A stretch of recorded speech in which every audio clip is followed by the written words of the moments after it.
Maka orang-orang yang pelit seperti itu selalu mengumpulkan, menumpuk tabungan dan tabungannya, tidak peduli sesama muslim, maka rengekan atas orang seperti itu ketika di alam kubur apa? Laula akhartani ila ajalin qarib fa asaddaqa wa akum minas salihin.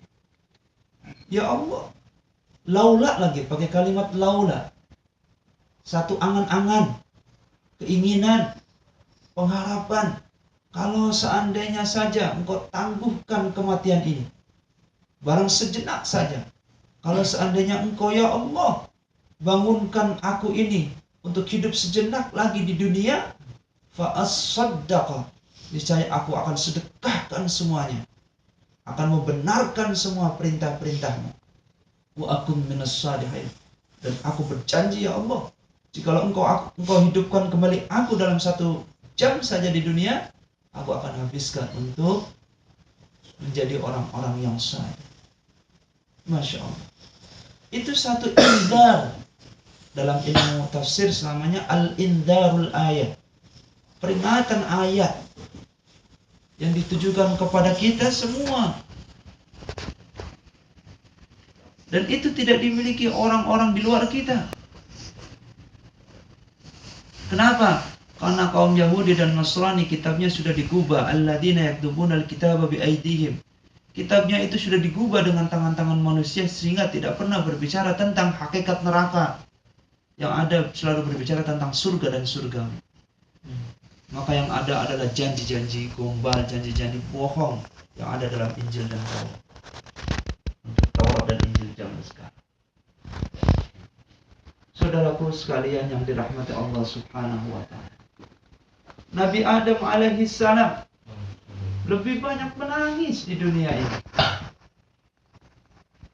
Dan beliau sangat merindukan sekali untuk kembali kepada surgawi, alam surgawi.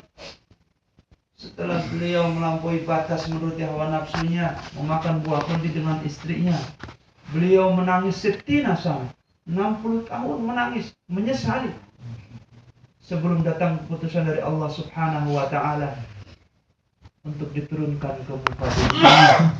Di mana muka bumi ini adalah tempat tong sampah. Iblis dibuang ke bumi ini dalam tafsir Ibnu Katsir karena iblis tidak mau menuruti perintah Allah Subhanahu wa taala. Maka iblis dibuang ke bumi ini. Al-Hin sama. Al-Hin ini adalah penduduk daripada bumi surgawinya Allah Subhanahu wa taala sebelum kita. Dia dibuang ke bumi ini pula karena tidak mau memakmurkan bumi surgawinya Allah Subhanahu wa taala dengan ketaatan. Al-Jin sama, pun dilempar di sini, di tong sampah ini. Dunia ini adalah tempat tong sampah, pembuangan orang-orang yang tidak mau nurut dengan perintah Allah Subhanahu wa taala. Tapi tong sampahnya Allah penuh dengan fasilitas. Ada uranium, ada emas, ya, ada tanahnya yang subur, ada minyaknya. Ini bumi yang kita tempati ini sesungguhnya adalah tempat pembuangan. Kalau ibarat kata adalah nusa kambangan. Nusa kambangan ini teman-teman sekalian. Pembuangan makhluk-makhluk Allah yang ingkar dengan perintah-perintah Allah. Maka Nabi Adam alaihissalam menangis banyak di muka bumi ini. Dulu pernah saya ceritakan di Al-Barakah bagaimana Nabi Adam menangis pertama kali mendapat sengatan matahari. Sinar matahari saja beliau menangis. Karena di surga tidak pernah mengalami panas seperti ini. Walam atadayya'u binuri hada ya Hawa. Aku tidak pernah mengalami, merasakan sengatan panas seperti ini ya Hawa ketika aku di surga. Jadi Masya Allah Pak, kalau Nabi Adam saja sudah bilang seperti itu, bagaimana nikmatnya surga. Ya, itu. Maka semestinya kita orang-orang saleh, orang-orang yang dirindukan baginda Rasul. Kita ini orang yang paling dirindukan baginda Rasul, sehingga para sahabat merasa iri dengan sabda baginda Rasul. Aku ini rindu dengan seseorang. Aku ini rindu dengan sekelompok. Dengan siapa wahai baginda Rasul? Bukankah engkau sekarang hidup dengan kami? Adakah orang yang akan datang menemui engkau? Tidak. Terus siapa lagi? Ya, innahu ya'malu bi syari'ati wa lam yarani. Sesungguhnya orang itu, kelompok itu menjalankan syariatnya baginda Rasul, tapi sama sekali dalam hidupnya itu belum pernah berjumpa dengan aku. Yaitu kita semua. Maka kita nih mesti banyak belajar. Belajar dari satu pengalaman.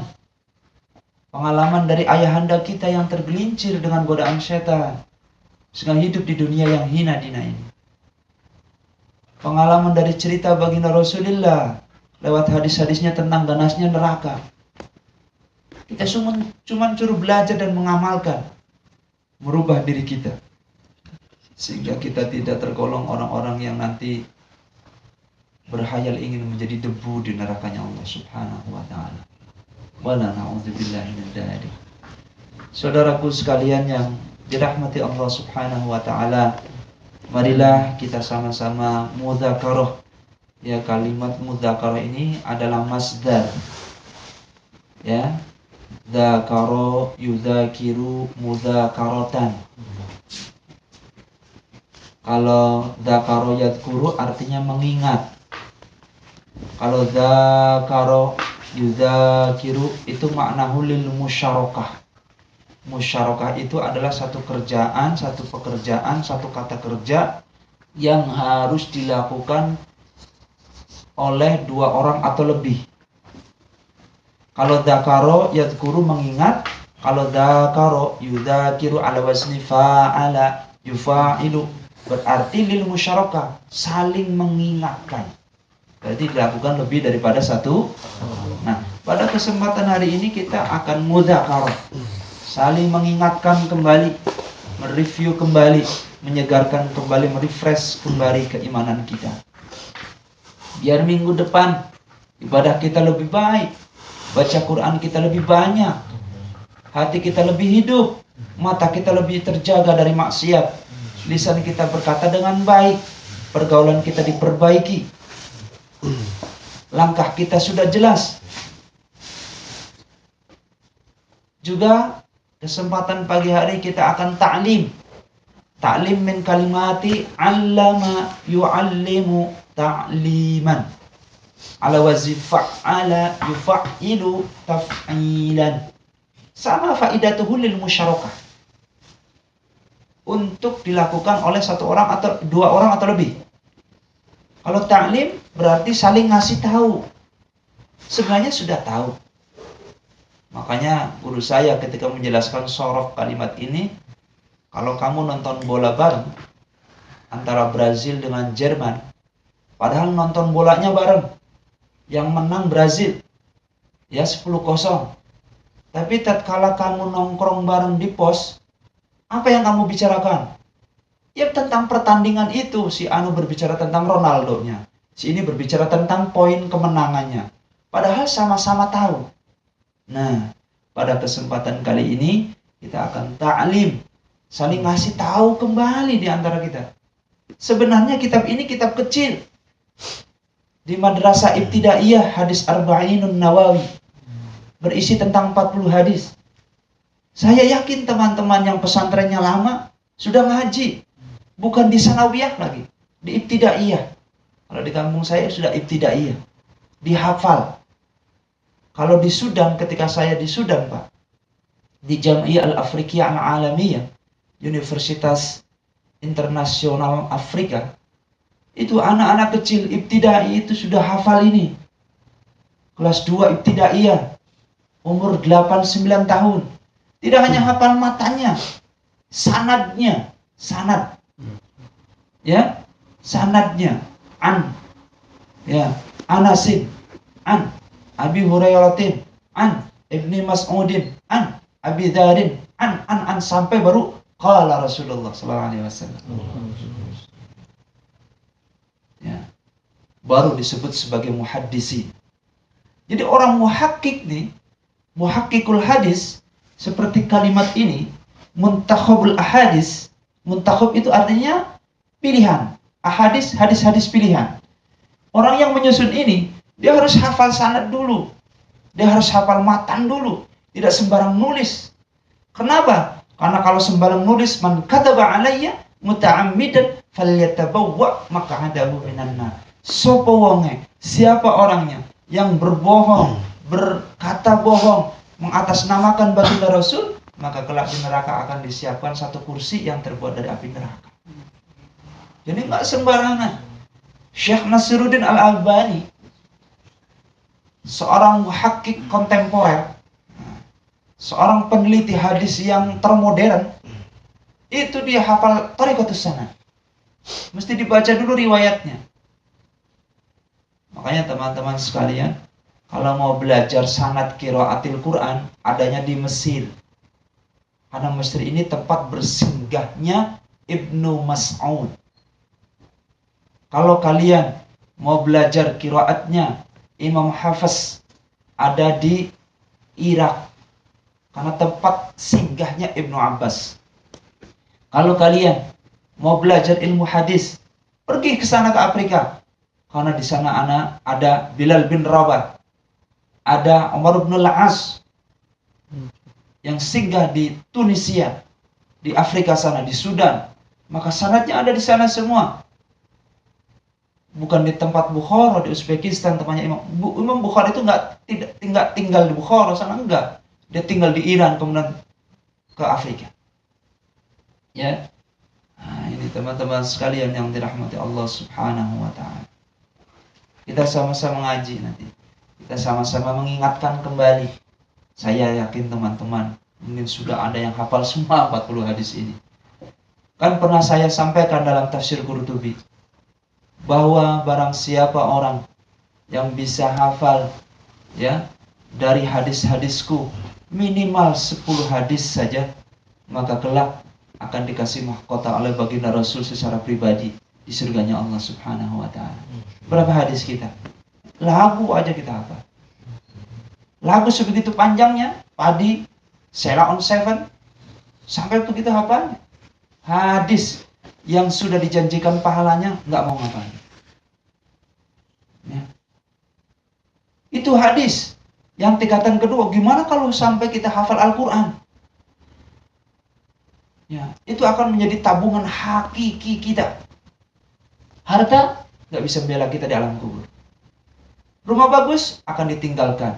Buat istri bisa kawin lagi. Ya, harta bikin ribut anak-anak kita. Maka tabungannya hakikat adalah amal.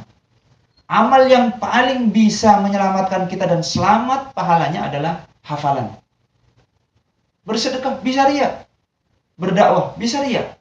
Di hafalan Quran, insya Allah tidak ada riyanya. Kan dia akan terus diulang-ulang dan dijaga. Maka nabung. Juz amma, boleh cepat.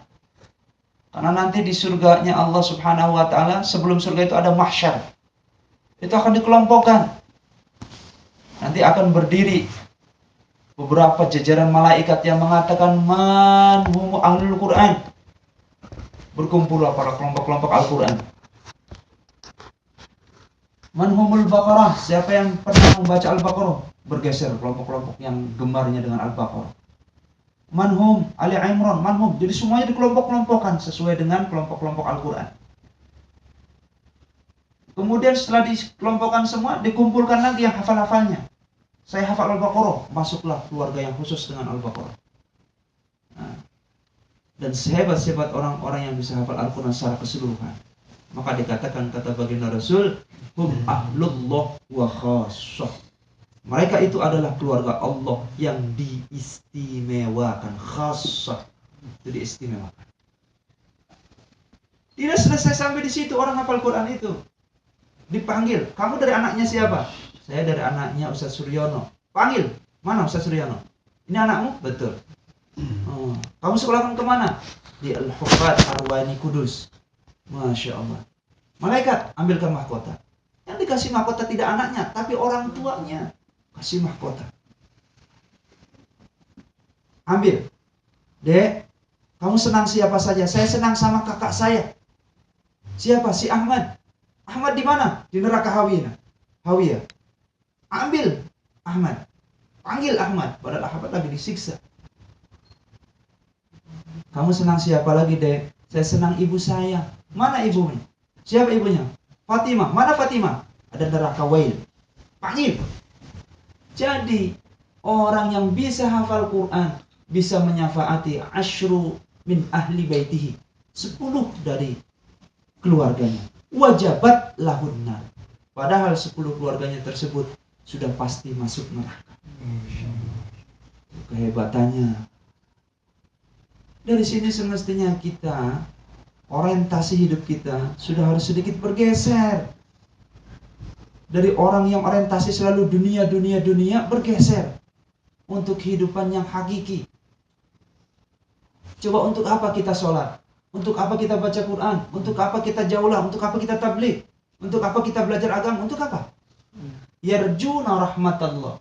Innal ladzina amanu wal ladzina hajaru wajahadu fi sabilillah ulaika yarjuna rahmatallah wallahu ghafurur rahim. Gitu. Sesungguhnya orang-orang yang beriman, orang-orang yang memperbaiki diri, hijrah dari keburukan kepada kebaikan, wajahadu, kemudian dia bersungguh-sungguh mengamalkan agama, menyampaikan agama, berjihad di jalan Allah dengan harta jiwanya, keluarganya. Mereka cuma satu harapannya, yarjuna rahmatallah, berharap tentang kasih sayangnya Allah Subhanahu wa ta'ala. Kita ini lagi merayu Allah dengan amal saleh. Seperti anak sedang merengek meminta mobil-mobilan dari bapaknya yang pulang dari Korea. Bapaknya punya duit, tapi nggak beliin. Mungkin ada satu titik di mana bapaknya nggak suka sama anaknya. Anaknya bandel. Kan gitu? Bagaimana mungkin bapak senang, ibu senang kalau anaknya bandel, kan? Tapi bapak ibu akan senang, akan menuruti keinginannya jikalau anaknya manut, Dek, ngaji, nggih Pak. Nok, baca Quran, nggih. Masya Allah, senang bapak ibu. Ya, boro-boro diminta, nggak diminta aja dikasih. Itulah Allah, lebih daripada itu. Kalau kita saleh, maka Masya Allah, kita tanpa harus ya Allah urzukna, berikan rezeki, nggak usah minta-minta juga Allah tahu, Allah kasih semuanya. Kenapa? Karena dia salih, dalam setiap waktunya selalu berdoa, ya, Rabbik firli warhamni wajburni warzukni wahdini wa'afini wa'fu anni. Satu doa di antara dua sujud itu adalah doa di mana lengkap untuk kehidupan kita. Minta hidayah, minta dicukupkan, minta rezeki, minta kesehatan, minta diampuni. Apa